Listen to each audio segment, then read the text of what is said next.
My name is Kristen. I live with my husband, Morris, and our daughter, Noelle. Noelle is 10 years old, and she's grown into a lively and kind-hearted girl. From the outside, our family probably looks like a happy one. But the truth is, the relationship between Morris and me had fallen apart a long time ago. I met Morris at work. When we were dating, Morris was a very kind person, slender, handsome, and charming.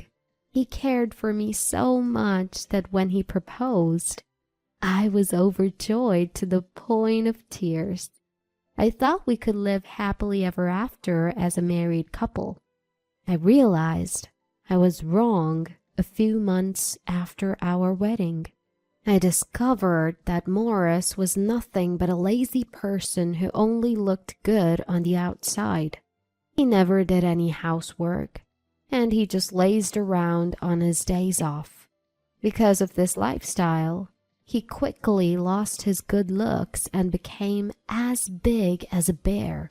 Whenever I asked him to help with the housework, he would yell, "It's your job. You're a stay-at-home wife." I became too scared to say anything.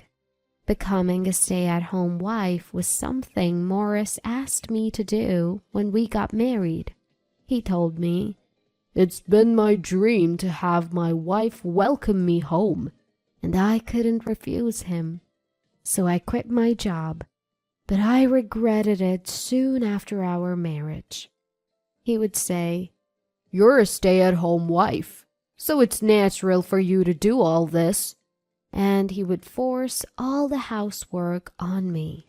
He also told me not to go out on my own, saying, "Stay-at-home wives might cheat." And I felt trapped in the house.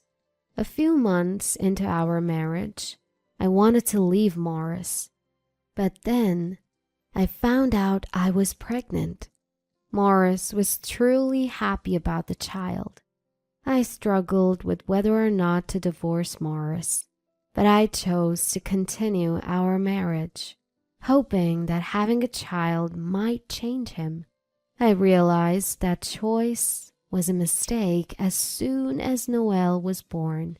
Morris seemed to love Noelle, but he left all the child care to me.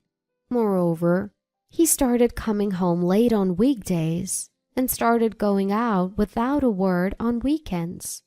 I suspected he was cheating, and it didn't take long to find out it was true. Morris was having an affair, but didn't even bother to hide his mobile phone. I often saw texts from someone named Donna. Perhaps Morris wanted to flaunt his affair to me. When I asked, "Who's Donna?" Morris smirked and said, "You're better off not knowing. Divorcing now would be hard on Noelle. And besides, Kristen, you have no way to make money." I knew Morris was cheating, but I couldn't pursue it any further. Exhausted from daily housework and childcare, I began to feel worthless.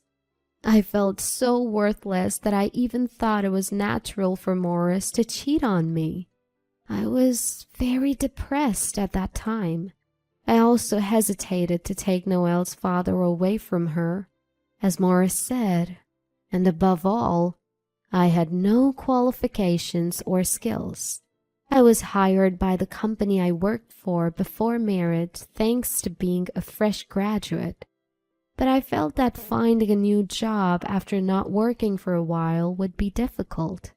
When Noelle got a little older, I asked Morris if I could work part-time. I wanted to divorce Morris, and I wanted to gain the ability to earn money on my own. But Morris was furious at this suggestion. "You're planning to cheat on me if you go out. I won't let Kristen go out at all. And it would be pitiful to Noelle if you work without taking care of her," he yelled, rejecting my request. My parents had passed away early, And being an only child, I had no one to turn to. I didn't have the courage to make the decision to divorce Morris in an environment where I wasn't even allowed to go out freely. So, I started doing something without Morris finding out. Then one day, I received news that my father-in-law had collapsed and was hospitalized. Father-in-law had been living alone since my mother-in-law passed away. Morris allowed me to visit father-in-law, so I went to see him almost every day. I won't deny that I wanted to go out, but I genuinely cared for father-in-law. Father-in-law was a very gentle person, like a sage. Even after we were married, he always looked out for me, saying, "Morris can be selfish, so it must be hard for you, Kristen." Father-in-law always welcomed me and Noel with joy when we visited him. Imagining parting with father-in-law, who was getting weaker every day, I would tear up, and father-in-law would always smile and say, "It's okay. I'm just going to where my wife is waiting." When Noel was little, father-in-law often came to visit me when I was feeling overwhelmed. He took good care of Noel and even told me, "If life with Morris is hard, you should divorce him any time." When father-in-law's condition became critical, Morris brought someone home. Who is this?" In the middle of a weekday, while Noel was still at school, Morris brought home a young woman. Morris introduced her with pride. "This is Donna, my mistress." I was dumbfounded, wondering why he would bring his mistress home when he knew I was there. Donna smiled and said, "Nice to meet you." I was irritated, but I asked Morris, "What's going on?" And he casually replied, "I'm thinking of divorcing you, so I thought Kristen might want to know what my mistress looks like. I don't feel attracted to you anymore, so take Noel and leave. I'm going to marry Donna." Why all of a sudden? I already knew that Morris didn't see me as a woman. I couldn't understand why he decided to divorce me at this timing. Morris grinned like a devil. "Because my father is going to die soon. If I don't divorce you now, I'll have to share the inheritance with you when I do." Father-in-law was a landowner and had worked for a large corporation until he retired, so he had considerable wealth. I understood why Morris would want a large inheritance, but I never thought he would push for a divorce just because he didn't want to share it with me. Morris never visited father-in-law in the hospital. He always said, "I wish my father would die soon and give me the money." I was always angry at these words because I cared for father-in-law. But when Morris said he wanted to divorce me to keep all the inheritance, my pent-up anger exploded. "Fine, let's divorce. Noel and I will leave tonight. You and Donna be happy," I said with a smile and quickly began to pack. Morris was stunned. Finally, he asked anxiously, "Are you really okay with divorcing?" "I'm just doing what Morris said," I replied with a smile and filled out the divorce papers Morris had prepared. "Hey, Kristen, how can you divorce so easily? You don't have any qualifications and you can't work." Morris was clearly flustered by my calm demeanor. He must have thought I would cry and beg him. Looking at the confused Morris, I laughed and said, "I'm earning enough. I've been writing essay comics. I've been published and received a lot of royalties." Morris said, "What?" looking puzzled. So I handed him and Donna one of my essay comics. The comic detailed all the various things my husband had done. The something I had started doing without Morris finding out was uploading these comics to social media. I had always loved drawing and thought I could make a living with my illustration skills. Reading the essay comic, Morris began to tremble and shouted, "What is this? You're the worst for drawing me without permission." "I think I'm better than someone who wants to divorce to monopolize their parents' inheritance," I replied firmly.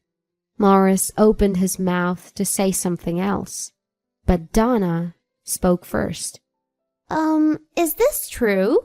Reading the essay comic, Donna's face turned pale. I smiled broadly and nodded. Yes, Morris is the kind of person who locks his wife in the house and doesn't let her out. He barely gives enough for living expenses, and he tells me to pay for our child's hospital bills from that. When I run out and ask for more, he yells at me for wasting money. As I explained the page Donna was reading, confirming that the essay comic was true, Donna said, "Wait, let me think about the marriage," and left the house.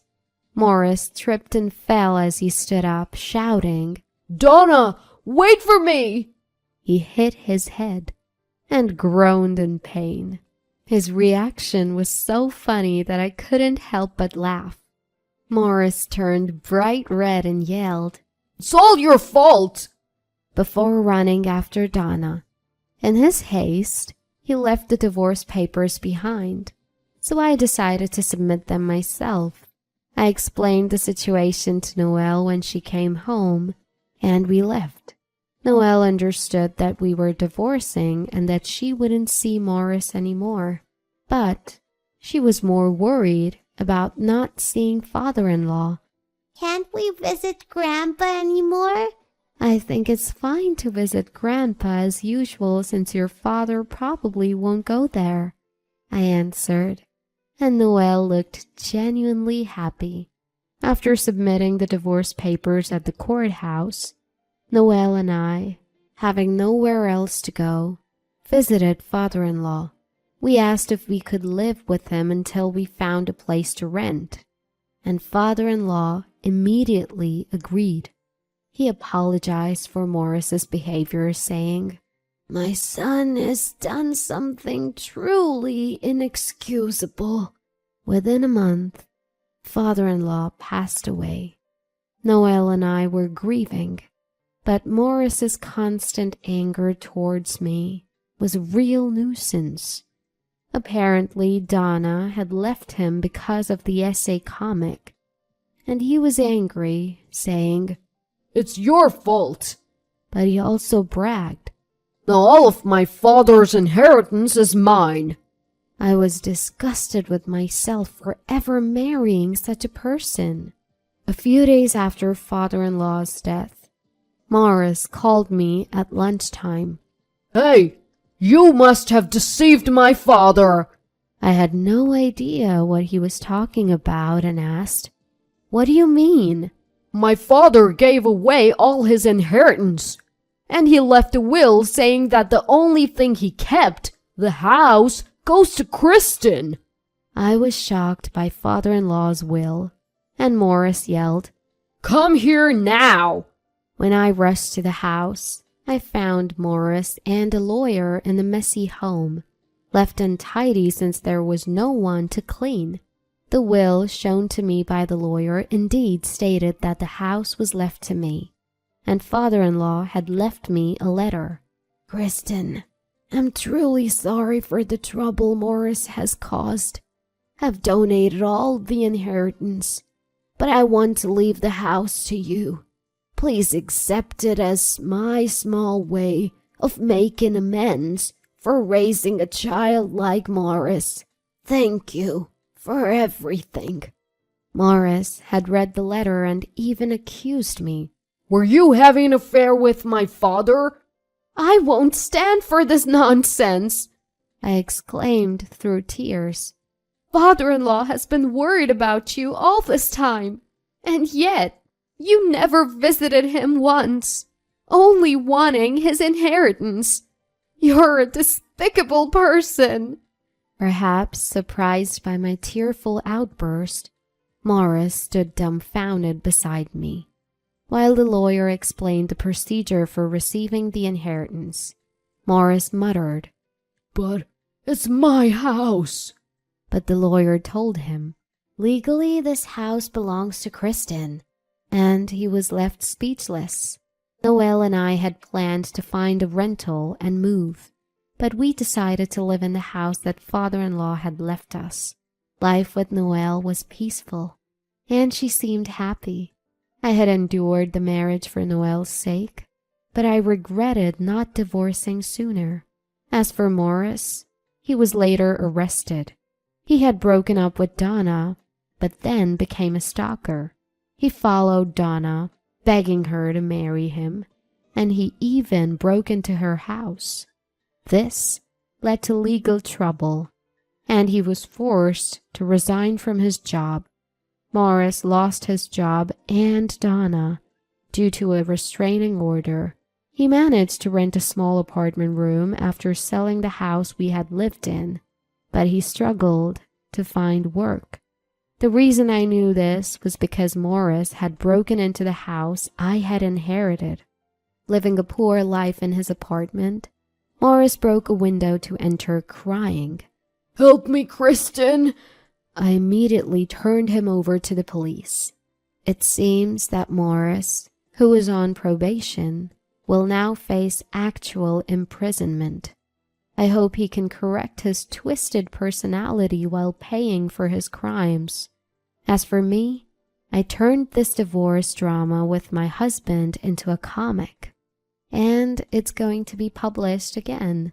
Sales are good, and it's already going into a second printing. I've started receiving requests from clients who want me to do illustrations and comics. Thinking that I was able to acquire a skill to support Noel without Morris knowing makes me proud of myself back then.